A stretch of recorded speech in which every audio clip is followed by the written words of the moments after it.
Hey y'all. So it worked out a little better this time.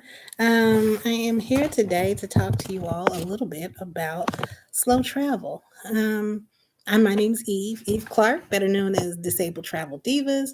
I travel the world generally with my husband in tow. I have had multiple sclerosis for 27 years. I've had a lung disease called bronchiectasis for about 5 years or so. And I generally, right now, I'm retired. I'm a retired general contractor, and I travel the world and have a really good time doing it. I've been hospitalized a bunch of places due to some of my chronic illnesses, but hey, I just never let that stop me. So, today I want to talk a little bit about slow travel, like slow travel versus vacation travel. Wait, it's my sister in law's birthday, so there are balloons all all behind me. See, it's my sister in law's birthday. My brother, totally unrelated, but my brother decorated the house with balloons for her today, and my mom's cat that's here is going wild for them. Anyway, but back to business. So, hey, let's talk about slow travel. I I guess I could say that, introduce myself again. I'm Eve Clark. Welcome to my channel. Welcome to my first video that I have been putting off forever. But hey, here it is, right? It's never a right time. It's never going to be perfect. I think my lighting's bad right now, but hey, who cares? You got to start somewhere, right? So this is where I'm starting. Anyway, wanted to say that I am have had multiple sclerosis for 27 years. I have traveled to over probably 60 countries by now.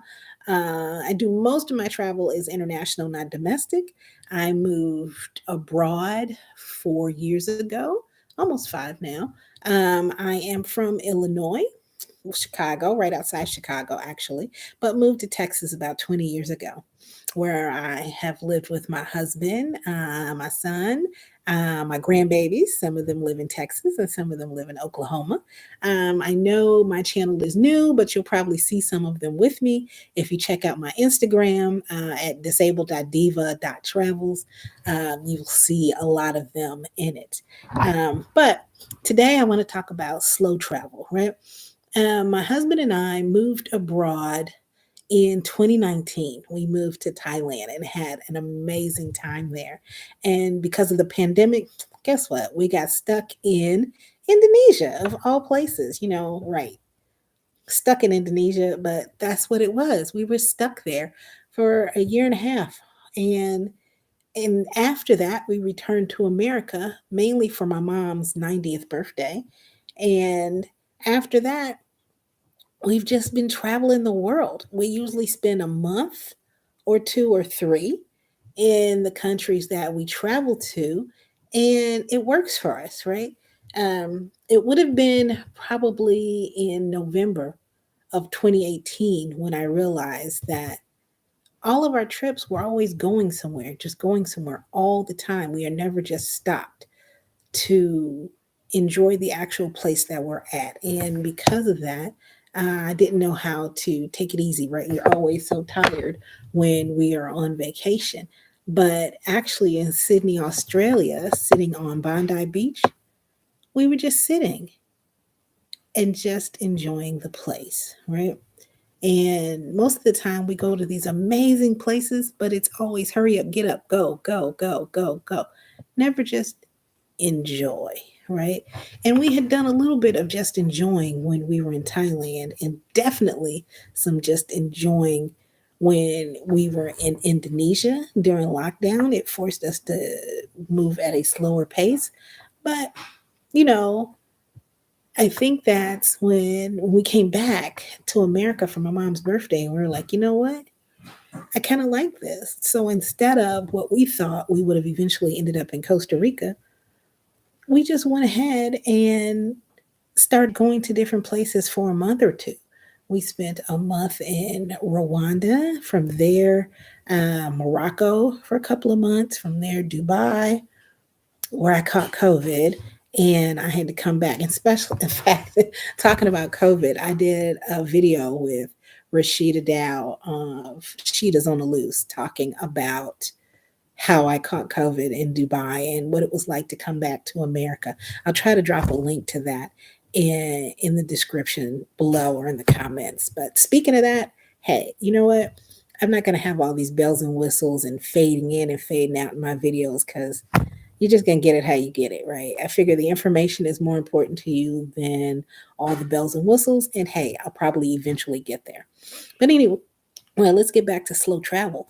I've learned that by going someplace for at least 30 days, myself, being someone who has multiple health issues, I can really enjoy the place and I can find myself, taking my time and I don't have to rush seeing attractions, right? I can take a day and walk and see the sights, go to the museum, rest for 2 days, and then go and see something else. And I think what a lot of people don't realize that in some of these places, a lot of the things that you go to see are not near each other.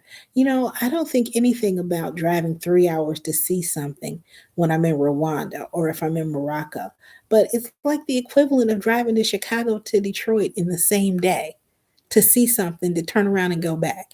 Now, we wouldn't do that at home, but we don't think twice about doing it on vacation, all to come back and be so worn out the next day to get up and do it again to go see something else. So I think I did that in Egypt once.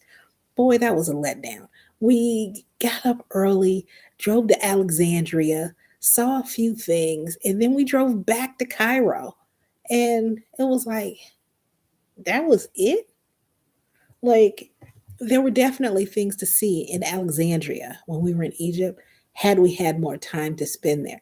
But usually, if you're on an Egypt vacation, a standard one, you're there for a week. So you're going to spend 2 days in Cairo slash Giza, and then you're going to spend 3 to 4 days on a cruise.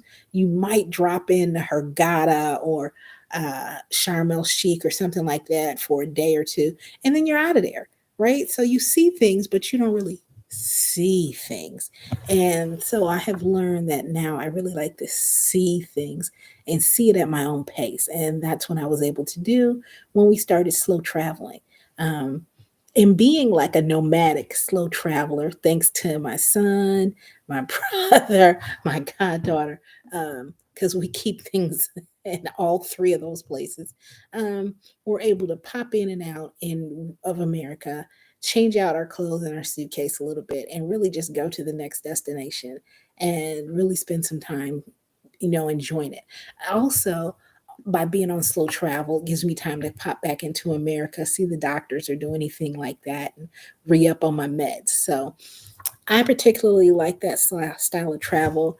I don't necessarily like to go someplace for like a day on day trips. I really like to get there, do, a week here, a week there in the same country, be it at least 30 days altogether. I just find that that works out better for me and how I travel. And because of some of my physical disabilities, it really helps me just not be so worn out all the time while I'm still getting to see the world. And actually, thanks to Airbnb, VRBO, some great hotel deals, it really is cost effective to stay there longer.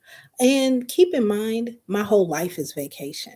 So, what some people might ball out of control on and spend for a week's vacation, that's what I spend for the whole month, right?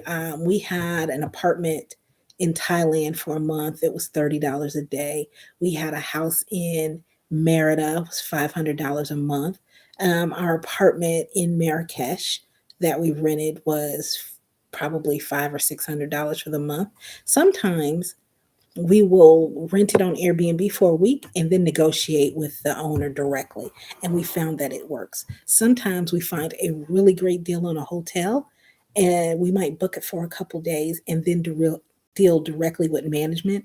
And that works out too to get a better price to stay longer. So, previously, I hadn't had much hotel loyalty. I do now, maybe to Marriott. I kind of like staying there, and sometimes the prices can work out for long-term stays. Um, so welcome to my first video. Like I said, here on YouTube, I guess there's no right or wrong way to do this. If you like what I had to say today, click that subscribe button, click the like button. Hey, people are always pointing like it's going to be here, it's going to be there. Hey, it's going to be wherever because I don't know how to put them there yet, but hey, I'm going to get there. So stick around. I plan on doing a lot of talking about how people with chronic illnesses can still travel and see the world. I walk with a cane most of the time. I also use a wheelchair for some extended distance travel. Like I don't walk through the airport, but I can walk, right? Um, and I've just found that that just works for me. I usually have a fold up cane that I use. Actually, I got probably about 20 canes, but I travel with at least three of them on me at a time. Would you believe one broke once when I was in Indonesia? And I had several more, but since we had gotten stuck there, we relied on Primus. Our driver at the time to help me go find a new one. So, because of that, I keep a lot of them on me now. But I plan on talking a lot about my travels, my worldwide shenanigans with me and my husband. There is always something with us that happens.